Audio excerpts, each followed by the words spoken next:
Chapter 4. From this day, natural philosophy, and particularly chemistry, in the most comprehensive sense of the term, became nearly my sole occupation. I read with ardor those works, so full of genius and discrimination, which modern inquirers have written on these subjects. I attended the lectures and cultivated the acquaintance of the men of science of the university, and I found even in Monsieur Krempe a great deal of sound sense and real information, combined, it is true, with a repulsive physiognomy and manners, but not on that account the less valuable. In Monsieur Waldman I found a true friend. His gentleness was never tinged by dogmatism, and his instructions were given with an air of frankness and good nature that banished every idea of pedantry. In 1,000 ways he smoothed for me the path of knowledge and made the most abstruse inquiries clear and facile to my apprehension. My application was at first fluctuating and uncertain. It gained strength as I proceeded and soon became so ardent and eager that the stars often disappeared in the light of morning whilst I was yet engaged in my laboratory.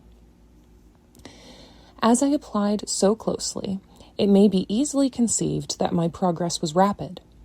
My ardor was indeed the astonishment of the students, and my proficiency that of the masters. Professor Krempe often asked me, with a sly smile, how Cornelius Agrippa went on, whilst Monsieur Waldman expressed the most heartfelt exultation in my progress. 2 years passed in this manner, during which I paid no visit to Geneva, but was engaged, heart and soul, in the pursuit of some discoveries which I hoped to make. None but those who have experienced them can conceive of the enticements of science. In other studies, you go as far as others have gone before you, and there is nothing more to know. But in a scientific pursuit, there is continual food for discovery and wonder. A mind of moderate capacity which closely pursues one study must infallibly arrive at great proficiency in that study. And I, who continually sought the attainment of one object of pursuit, and was solely wrapped up in this, improved so rapidly that at the end of 2 years I made some discoveries in the improvement of some chemical instruments, which procured me great esteem and admiration at the university.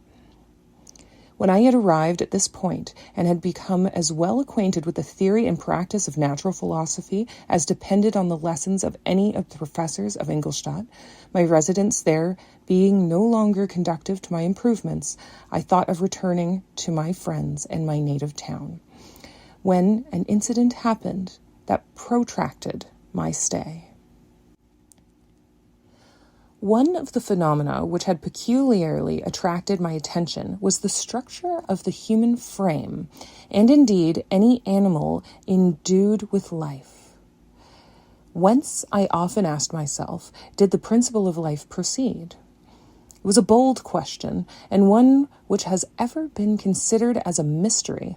Yet with how many things are we upon the brink of becoming acquainted, if cowardice or carelessness did not restrain our inquiries? I revolved these circumstances in my mind and determined thenceforth to apply myself more particularly to those branches of natural philosophy which relate to physiology. Unless I had been animated by an almost supernatural enthusiasm, my application to this study would have been irksome and almost intolerable. To examine the causes of life, we must first have recourse to death. I became acquainted with the science of anatomy, but this was not sufficient. I must also observe the natural decay and corruption of the human body. In my education, my father had taken the greatest precautions that my mind should be impressed with no supernatural horrors. I do not ever remember to have trembled at a tale of superstition or to have feared the apparition of a spirit. Darkness had no effect upon my fancy, and a churchyard was to me merely the receptacle of bodies deprived of life, which, from being the seat of beauty and strength, had become food for the worm. Now I was led to examine the cause and progress of this decay, and forced to spend days and nights in vaults and charnel houses. My attention was fixed upon every object the most insupportable to the delicacy of the human feelings. I saw how the fine form of man was degraded and wasted. I beheld the corruption of death succeed to the blooming cheek of life. I saw how the worm inherited the wonders of the eye and brain.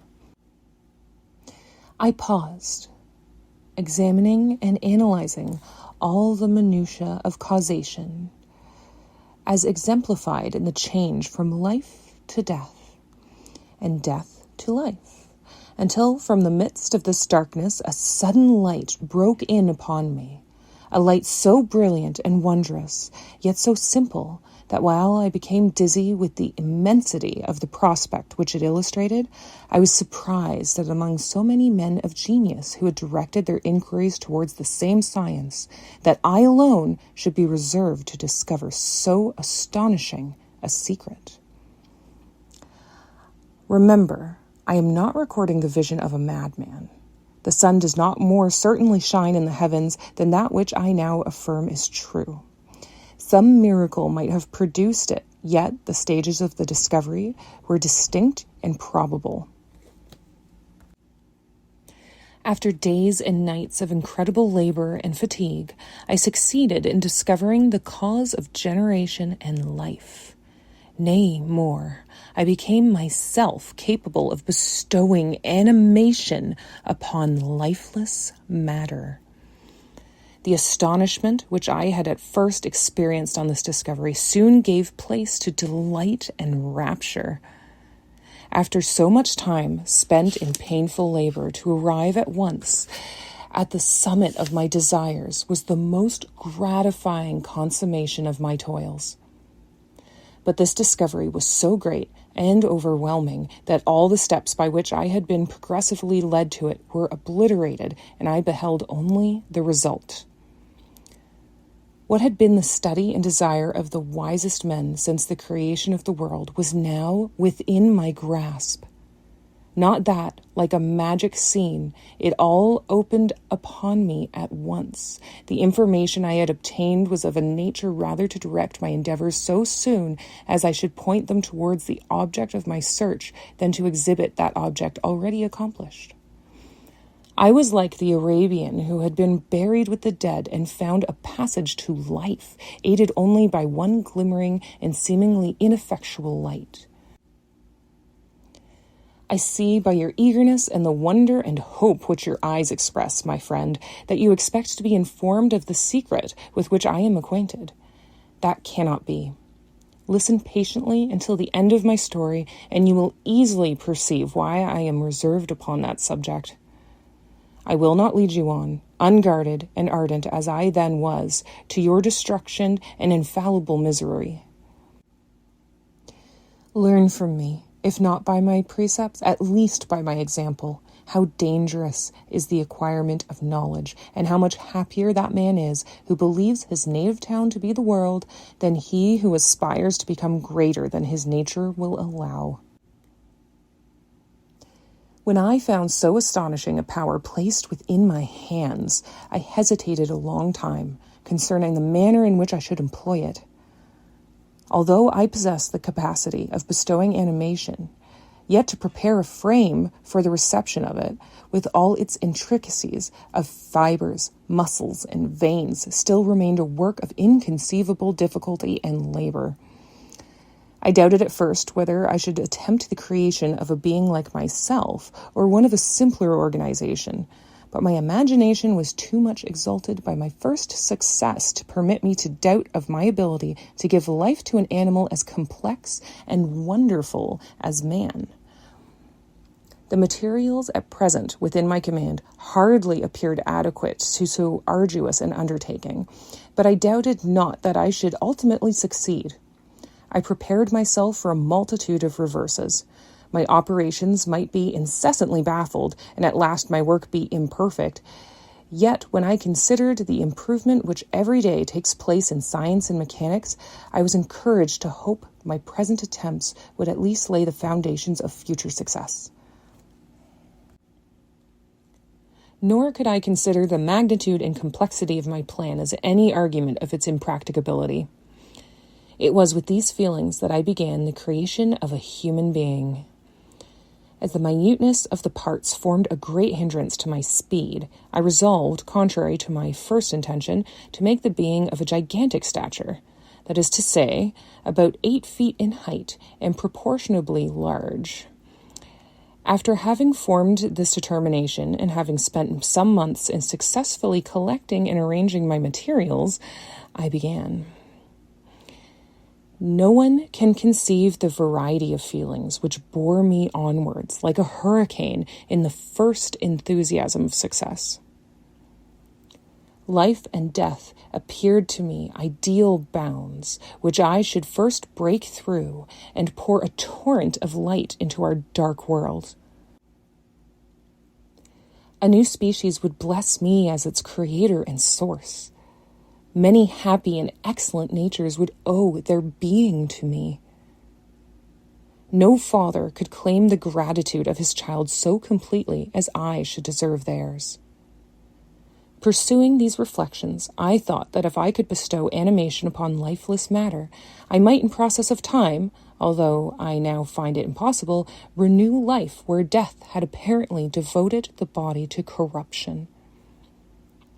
These thoughts supported my spirits while I pursued my undertaking with unremitting ardor. My cheek had grown pale with study, and my person had become emaciated with confinement.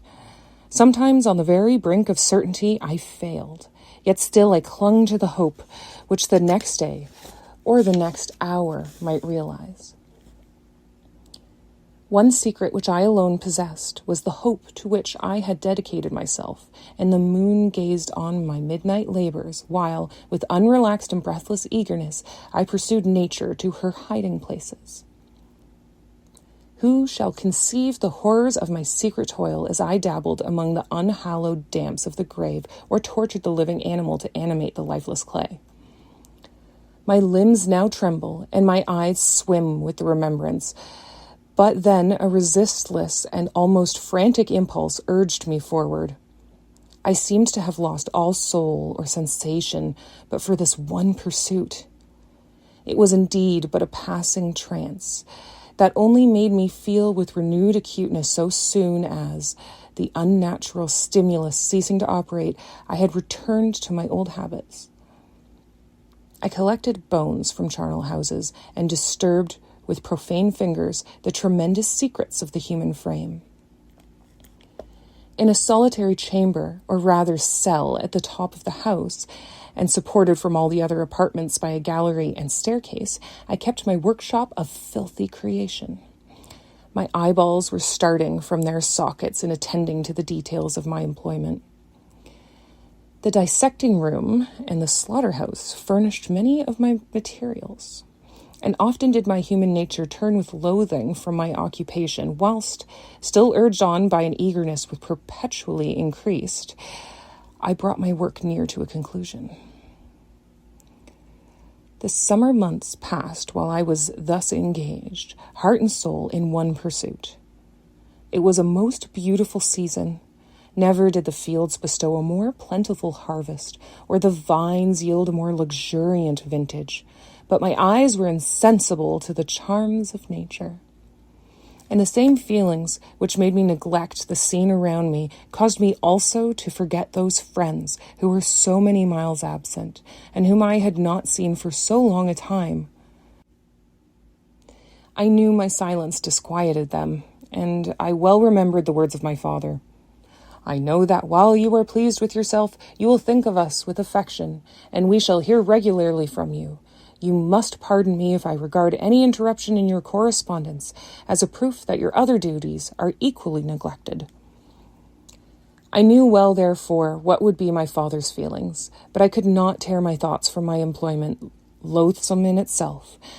but which had taken an irresistible hold of my imagination. I wished, as it were, to procrastinate all that related to my feelings of affection until the great object which swallowed up every habit of my nature should be completed. I then thought that my father would be unjust if he ascribed my neglect to vice or faultiness on my part, but I am now convinced that he was justified in conceiving that I should not be altogether free from blame. A human being in perfection ought always to perceive a calm and peaceful mind and never to allow passion or a transitory desire to disturb his tranquility. I do not think that the pursuit of knowledge is an exception to this rule. If the study to which you apply yourself has a tendency to weaken your affections and to destroy your taste for those simple pleasures in which no alloy can possibly mix, then that study is certainly unlawful. That is to say, not befitting the human mind. If this rule were always observed, if no man allowed any pursuit whatsoever to interfere with the tranquility of his domestic affections, Greece had not been enslaved, Caesar would have spared his country, America would have been discovered more gradually, and the empires of Mexico and Peru had not been destroyed. But I forget that I am moralizing in the most interesting part of my tale, and your looks remind me to proceed. My father made no reproach in his letters, and only took notice of my silence by inquiring into my occupations more particularly than before. Winter, spring, and summer passed away during my labors, but I did not watch the blossom or the expanding leaves, sights which before always yielded me supreme delight. So deeply was I engrossed in my occupation. The leaves of that year had withered before my work drew near to a close, and now every day showed me more plainly how well I had succeeded. But my enthusiasm was checked by my anxiety, and I appeared rather like one doomed by slavery to toil in the mines, or any other unwholesome trade, than an artist occupied by his favorite employment. Every night I was oppressed by a slow fever, and I became nervous to a most painful degree. The fall of a leaf startled me, and I shunned my fellow creatures as if I had been guilty of a crime. Sometimes I grew alarmed at the wreck I had perceived that I had become. The energy of my purpose alone sustained me. My labors would soon end, and I believed that exercise and amusement would then drive away incipient disease, and I promised myself both of these when my creation should be complete.